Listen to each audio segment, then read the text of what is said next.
오늘 우리에게 주시는 하나님의 말씀은 마태복음 5장 1절부터 12절까지의 말씀입니다.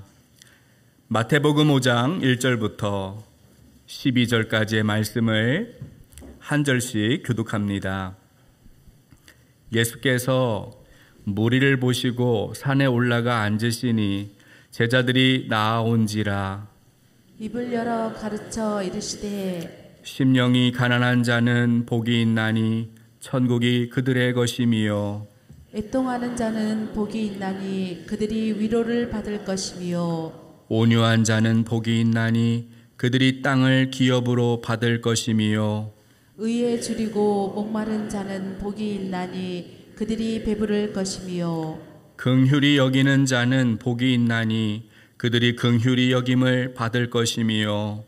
마음이 청결한 자는 복이 있나니 그들이 하나님을 볼 것이미요. 화평하게 하는 자는 복이 있나니 그들이 하나님의 아들이라 일컬음을 받을 것이미요.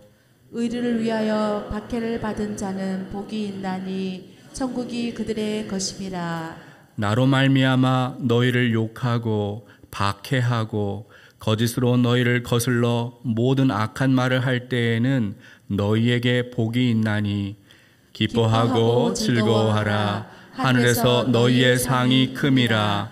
너희 전에 있던 선지자들도 이같이 박해하였느니라. 아멘.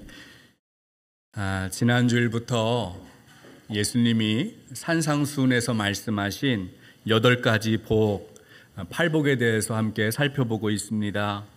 오늘은 두 번째, 애통하는 자는 복이 있나니 그들이 위로를 받을 것이며 라는 말씀을 함께 나누겠습니다. 여러분, 기독교는 기쁨을 추구하는 신앙입니다. 바울은 빌립보서에서 기뻐하라, 기뻐하라, 기뻐하라는 말을 여러 차례 반복하고 강조했습니다. 바울은 복음을 전하다가 감옥에 갇혔습니다. 그러나 하나님을 원망하지 않았고 불평하지도 않았습니다. 오히려 기뻐했습니다. 바울이 경험했던 그 기쁨은 모든 상황, 모든 환경을 초월하는 기쁨이었습니다. 바울이 주님 안에 있을 때 어떤 현실에서도 기뻐할 수 있었습니다. 기쁨의 근원이신 예수 그리스도와 함께 한다면 언제 어디서나 기뻐할 수 있다는 것입니다. 갈라디아서 5장을 보면 성령의 9가지 열매가 있습니다. 그 중에 하나가 희락의 열매입니다. 희락은 단순히 순간적인 즐거움을 누리는 것을 말하는 것이 아니라 하나님과의 관계 속에서 깊고 지속적인 기쁨을 말합니다. 성령이 주시는 기쁨, 그것이 희락입니다. 데살로니가전서 5장에서도 바울은 고백합니다. 우리가 잘 알고 있는 말씀인데요. 우리 데살로니가전서 5장 16절부터 18절까지의 말씀, 함께 말씀 읽겠습니다. 항상 기뻐하라. 쉬지 말고 기도하라. 범사에 감사하라. 이것이 그리스도 예수 안에서 너희를 향하신 하나님의 뜻이니라. 아멘. 바울이 말씀합니다. 예수 그리스도 안에서 항상 기뻐하는 것이 하나님께서 우리를 향하여 바라시는 뜻이다 말씀하는 거예요. 그런데 여러분, 오늘 읽은 말씀을 보면 예수님이 기뻐하는 자가 복이 있다라고 말씀하시지 않았어요. 애통하는 자가 복이 있다. 애통하는 자가 복이 있다라고 말씀합니다. 여러분, 애통하는 것이 어떻게 복이 될 수 있을까요? 앞서 예수님은 심령이 가난한 자가 복이 있다라고 말씀하셨습니다. 여러분, 세상은 가난을 싫어합니다. 가난보다 부를 더 좋아합니다. 부자가 복을 받았다고 말합니다. 그런데 예수님은 가난한 자가 복이 있다라고 말씀하고 있어요. 신앙의 역설이죠. 기독교 신앙을 보면 신앙의 역설이 많습니다. 한 알의 밀알이 땅에 떨어져 죽어야 많은 열매를 맺습니다. 내가 죽어야 열매 맺는 것이 신앙입니다. 예수님의 십자가는 저주를 상징했습니다. 유대인들이 십자가를 거리끼는 것으로 생각했고 이방인은 미련하다라고 생각했습니다. 십자가는 수치였습니다. 잔인한 처형 방식이었어요. 그러나 하나님은 그 십자가를 통하여 하나님의 구원을 이루셨습니다. 십자가의 은혜를 깨달은 사람은 하나님의 능력을 찬송합니다. 인생에서 자기가 쌓은 성취, 업적을 다 잊고 다 뒤로하고 예수 그리스도의 십자가를 자랑합니다. 이것이 신앙의 역설이에요. 오늘 예수님도 애통하는 자가 복이 있다라고 말씀합니다. 여러분, 그 이유가 무엇일까요? 애통하다라고 번역한 이 헬라어 단어는 펜테오라는 단어입니다. 이 단어는 가슴을 치며 매우 슬퍼하는 행위를 말합니다. 그런데 예수님이 애통하는 자가 복이 있다라고 말씀하는 이유는 그들이 하나님의 위로를 받을 것이기 때문입니다. 이 말은 인생에서 경험하는 사건, 사고 때문에 단지 그냥 슬퍼하고 마는 것이 아니라 하나님과의 관계 속에서 우리가 애통할 때 그런 사람을 하나님이 위로해 주시고 그런 사람에게 복을 주신다라는 뜻입니다. 성경을 보면 하나님과의 관계 속에서 가슴 치며 슬퍼하는 사람들이 많이 있었습니다. 그들이 애통하는 세 가지의 이유를 한번 살펴보겠습니다. 첫 번째는 자기의 죄 때문에 애통하는 삶입니다. 하나님 앞에서 자기의 죄를 깨닫고 가슴 치며 애통하는 사람은 하나님이 복을 주십니다. 왜냐하면 하나님은 회개하는 사람을 위로해 주시기 때문이에요. 누가복음 18장을 보면 두 사람이 기도하러 성전에 올라갑니다. 먼저 바리새인이 따로 서서 기도했습니다. 그는 일주일에 2번씩 금식했고 소득의 11조를 드렸습니다. 자기의 행위를 자랑 삼아 하나님 앞에 고백했어요. 반면에 세리의 기도는 완전히 달랐습니다. 여러분, 세리가 어떻게 기도했는지 한번 보십시오. 누가복음 18장 13절 함께 말씀 읽겠습니다. 세리는 멀리 서서 감히 눈을 들어 하늘을 쳐다보지도 못하고 다만 가슴을 치며 이르되 하나님이여 불쌍히 여기소서 나는 죄인으로소이다 하였느니라. 아멘. 여러분, 세리는 감히 눈을 들어 하나님을 바라보지도 못합니다. 그는 가슴을 치며 뭐라고 고백합니까? 나는 죄인입니다. 하나님 앞에서 애통하는 것입니다. 여러분 잘 아시죠? 하나님은 바리새인과 세리 중에 누구의 기도를 들어주셨어요? 누가복음 18장 14절의 말씀 함께 읽겠습니다. 14절 함께 보시죠. 내가 너희에게 이르노니 이에 저 바리새인이 아니고 이 사람이 의롭다 하심을 받고 그의 집으로 내려갔느니라. 무릇 자기를 높이는 자는 낮아지고 자기를 낮추는 자는 높아지리라 하시니라. 아멘. 하나님의 위로, 하나님의 용서를 받은 사람, 하나님의 복을 받은 사람이 누구예요? 세리입니다. 가슴을 치며 애통하는 세리의 기도를 하나님이 들으시고 응답하시는 거예요. 여러분, 누가 복된 사람이에요? 세리입니다. 시편 51편은 다윗의 회개 기도입니다. 다윗은 충성스러운 부하의 아내를 탐하고 빼앗는 죄를 범했습니다. 어느 날 선지자 나단이 다윗의 죄를 비판합니다. 그때 다윗이 하나님 앞에 엎드려 회개를 시작했어요. 시편 51편 1절 2절 말씀 우리 한번 읽어보겠습니다. 시편 51편 1절 2절 함께 읽겠습니다. 하나님이여 주의 인자를 따라 내게 은혜를 베푸시며 주의 많은 긍휼을 따라 내 죄악을 지워 주소서. 나의 죄악을 말갛게 씻으시며 나의 죄를 깨끗이 제하소서. 아멘. 여러분, 그 당시 다윗은 천하를 호령했던 사람이에요. 세상의 왕권을 장악했습니다. 온갖 부귀영화를 다 가지고 누렸습니다. 그런데 세상의 모든 만물을 다 가지고 있는 이 다윗이 보이지 않는 하나님 앞에 엎드려 회개하는 이유가 무엇이겠습니까? 시편 51편 10절부터 12절 말씀 함께 말씀을 읽겠습니다. 하나님이여 내 속에 정한 마음을 창조하시고 내 안에 정직한 영을 새롭게 하소서. 나를 주 앞에서 쫓아내지 마시며 주의 성령을 내게서 거두지 마소서.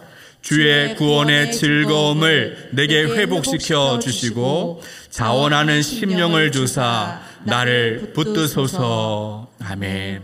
다윗은 자기의 죄를 깨닫고 가슴을 치며 애통하고 있습니다. 하나님 앞에 회개하는 것입니다. 죄 때문에 하나님으로부터 버림받고 주님 앞에서 쫓겨나는 것을 그는 두려워했어요. 하나님의 용서를 받고 구원의 즐거움을 다시 회복하는 것이 하나님 주시는 복이다라는 것을 그는 알았기 때문에 이렇게 하나님 앞에 회개한 것입니다. 로마서 7장을 보면 죄에 대한 바울의 탄식이 나옵니다. 그는 원하는 선을 행하지 못하고 원치 않는 악을 행하는 자신을 발견했습니다. 죄의 법에 사로잡혀서 죽음에서 한치도 벗어날 수 없는 그 한계 앞에 바울이 애통합니다. 로마서 7장 23절 24절 말씀 함께 읽겠습니다.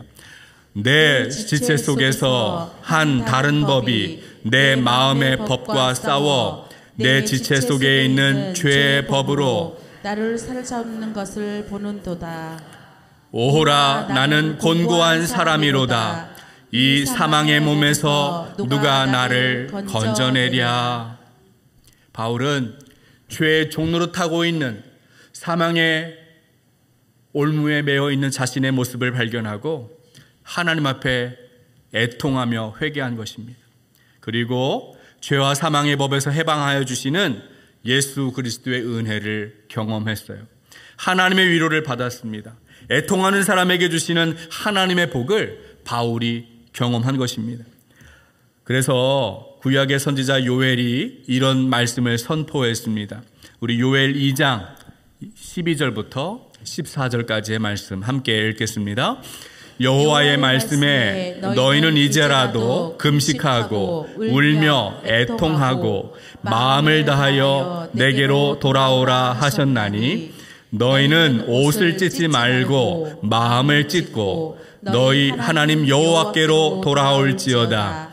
그는 은혜로우시며 자비로우시며 노하기를 더디하시며 이내가 크시사 뜻을 돌이켜 재앙을 내리지 아니하시나니 주께서 혹시 마음과 뜻을 돌이키시고 그 뒤에 복을 내리사 너희 하나님 여호와께 소제와 전제를 드리게 하지 아니하실는지 누가 알겠느냐. 아멘.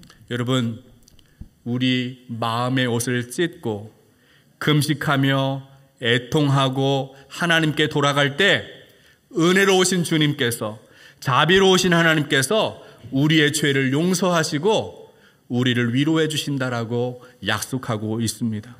여러분, 이것이 애통하는 자가 받는 복이에요.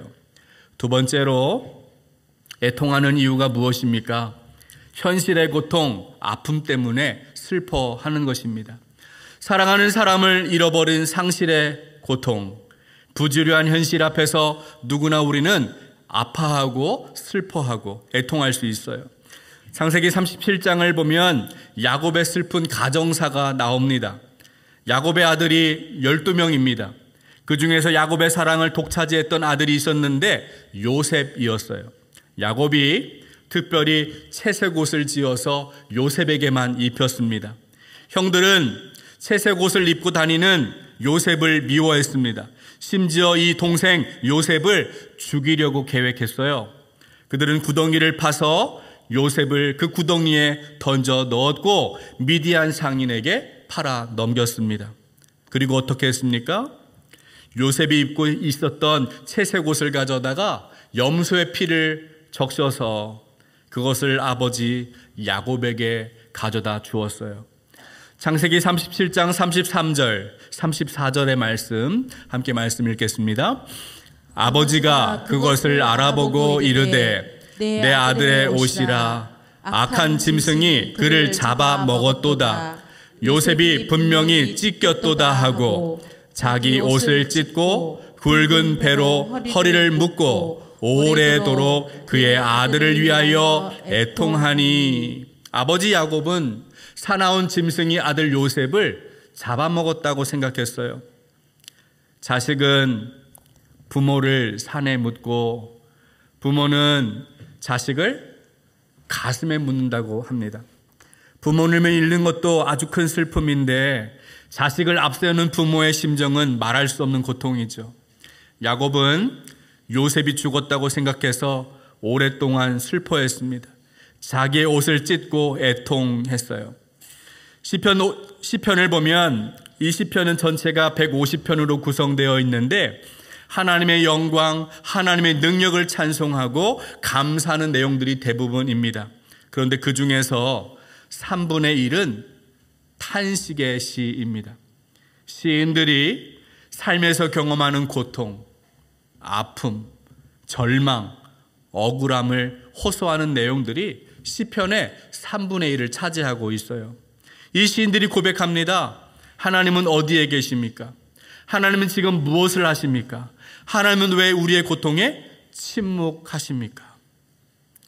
시인이 하나님 앞에서 현실의 고통과 아픔을 호소하고 억울함과 답답함을 탄식하는 이유가 무엇이겠습니까? 하나님에 대한 기대와 신뢰, 하나님에 대한 믿음 때문에 그렇게 기도하고 있는 거예요. 시인이 슬퍼하고 애통하는 이유는 하나님을 향한 구원을 갈망하기 때문이에요. 궁극적인 소망이 이 땅에 있는 것이 아니라 하나님께 있기 때문에 그들은 하나님을 바라보면서 이렇게 탄식했습니다. 애통했습니다. 하나님의 공의와 하나님의 구원을 믿을 때에 애통하며 부르짖을 때에 신실하신 하나님이 그들에게 응답하셨습니다. 시편 18편 6절의 말씀 한번 같이 읽어보겠습니다. 18편 6절 함께 읽습니다. 내가 환난 중에서 여호와께 아뢰며 나의 하나님께 부르짖었더니 그가 그의 성전에서 내 소리를 들으시며 그의 앞에서 나의 부르짖음이 그의 귀에 들렸도다. 아멘. 시인 다윗은 원수들에게 둘러싸여 공격을 받았습니다. 죽음의 위협을 받았습니다. 그런 모든 안타까운 상황에서 하나님의 도움을 요청했을 때, 애통하며 부르짖었을 때 하나님은 이 다윗의 기도를 들으시고 그를 구원하셨다는 거예요. 하나님이 다윗을 위로하셨습니다. 초대교회 성도들은 예수님의 재림을 간절히 소망하면서 신앙생활을 했습니다. 그러나 예수님의 재림은 속히 이루어지지 않았어요. 재림을 기다리던 성도들 중에 어떤 사람들은 고난을 피하기 위하여 십자가의 길을 포기하고 신앙을 내려놓았어요. 교회를 떠났습니다. 어떤 사람은 신앙생활하면서 아프고 병들고 먼저 세상을 떠나기도 했습니다. 성도들이 불안했습니다. 그들의 신앙은 흔들렸습니다. 교회가 현실의 위협을 받았어요. 그때 바울은 성도들을 위로하며 이렇게 말씀합니다. 데살로니가전서 4장 13절 14절 말씀 함께 읽습니다. 형제들아, 자는 자들에 관하여는 너희가 알지 못함을 우리가 원하지 아니하노니 이는 소망 없는 다른 이와 같이 슬퍼하지 않게 하려 함이라. 우리가 예수께서 죽으셨다가 다시 살아나심을 믿을진대 이와 같이 예수 안에서 자는 자들도 하나님이 그와 함께 데리고 오시리라. 아멘. 여러분, 우리가 인생에서 경험하는 상실의 슬픔, 억울하고 답답한 상황들, 부주려한 현실들을 경험할 때에 우리의 슬픔은 어떤 슬픔이에요? 소망 없는 다른 이와 같은 그런 슬픔이 아니라는 거예요. 예수 그리스도를 믿는 사람들의 신앙, 이 슬픔은 다른 차원의 슬픔이라는 거예요. 우리는 예수님의 부활을 믿습니다. 예수님은 부활의 첫 열매가 되셨습니다.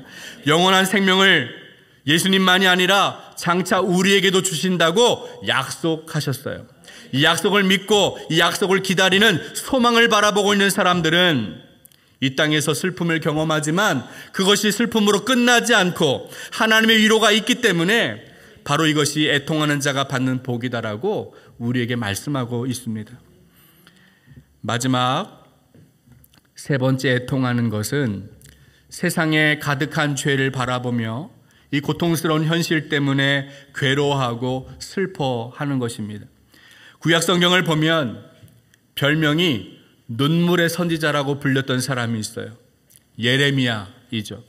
이 예레미야가 유다 백성들이 하나님의 뜻에 불순종하고 우상 숭배에 빠져서 죄 가운데 살아가는 모습을 바라보면서 눈물로 탄식을 합니다. 예레미야 4장 19절 그리고 22절 말씀 우리 한번 같이 읽어보겠습니다. 함께 보시죠. 슬프고 아프다. 내 마음속이 아프고 내 마음이 답답하여 잠잠할 수 없으니 이는 나의 심령이 나팔 소리와 전쟁의 경보를 들음이로다. 내 백성은 나를 알지 못하는 어리석은 자요 자각이 없는 미련한 자식이라. 악을 행하기에는 지각이 있으나 선을 행하기에는 무지하도다. 여러분, 이 예레미야가 애통하는 이유가 무엇입니까? 하나님을 멀리 떠난 유다 백성들, 자기 백성들에게 하나님의 심판이 임박해 있기 때문이에요.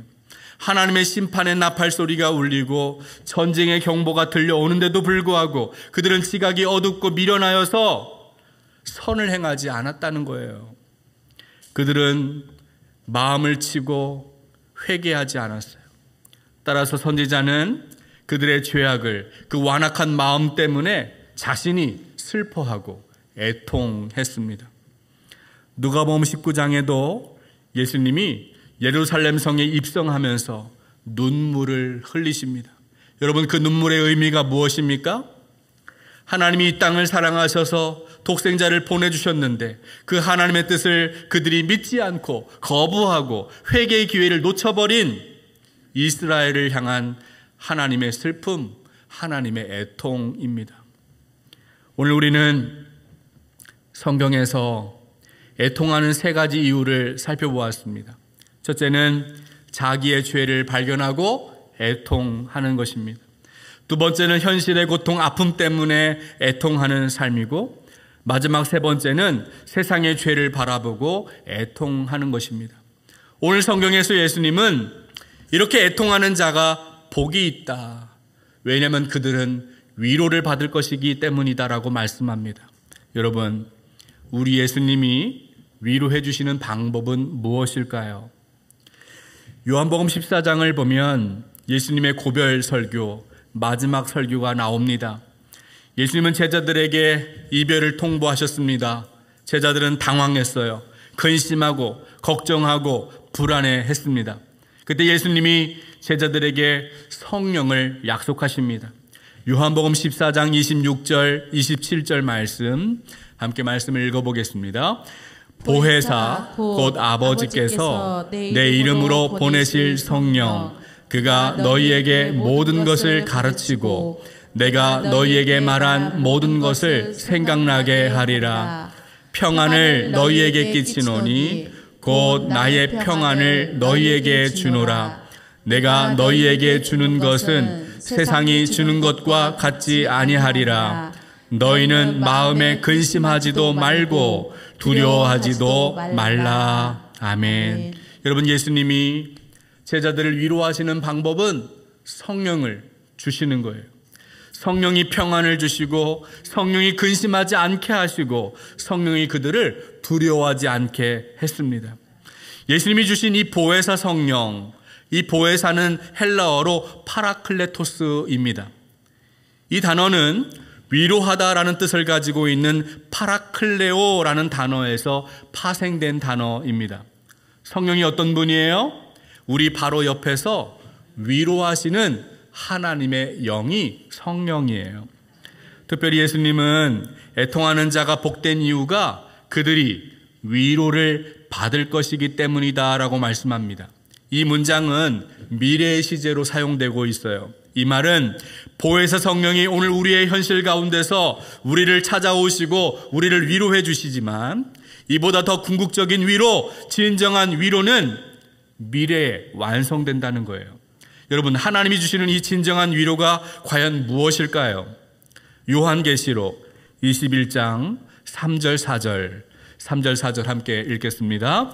내가 들으니 보좌에서 큰 음성이 나서 이르되 보라, 하나님의 장막이 사람들과 함께 있음에 하나님이 그들과 함께 계시리니 그들이 하나님의 백성이 되고 하나님은 친히 그들과 함께 계셔서 모든 눈물을 그 눈에서 닦아주시니 다시는 사망이 없고 애통하는 것이나 곡하는 것이나 아픈 것이 다시 있지 아니하리니 처음 것들이 다 지나갔음이로라. 아멘. 여러분, 우리가 이 땅에서 경험하는 모든 고통, 아픔, 슬픔, 탄식을 위로해 주시는 하나님이 계십니다.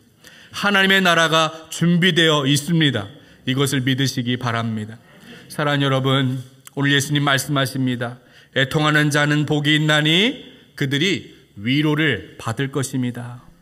우리 눈에서 모든 눈물을 닦아주실 분, 다시는 사망이 없고 애통하는 것이나 곡하는 것이나 아픈 것이 다시 있지 않는 주님의 나라에서 우리를 위로하시는 그 하나님을 바라보고 의지하며 살아가는 여러분들 되시기를 주님의 이름으로 축복합니다.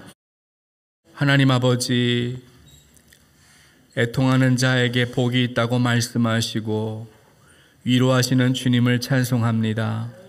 이 땅에 사는 동안에 슬픔이 있고 아픔이 있고 고통이 있지만 우리가 애통할 때마다 약속하신 위로의 성령을 허락하여 주옵소서.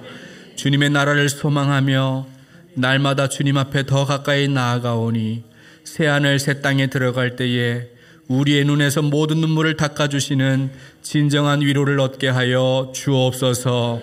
이제는 우리 주 예수 그리스도의 크신 은혜와 하나님의 놀라우신 사랑과 성령의 감화감동 충만하신 역사가 애통하는 자를 위로하시는 주님 바라보고 의지하며 살아가기로 다짐하고 결단하는 우리 목포중앙교회 모든 성도 위에 지금부터 영원토록 함께하여 주시기를 간절히 축원하옵나이다. 아멘.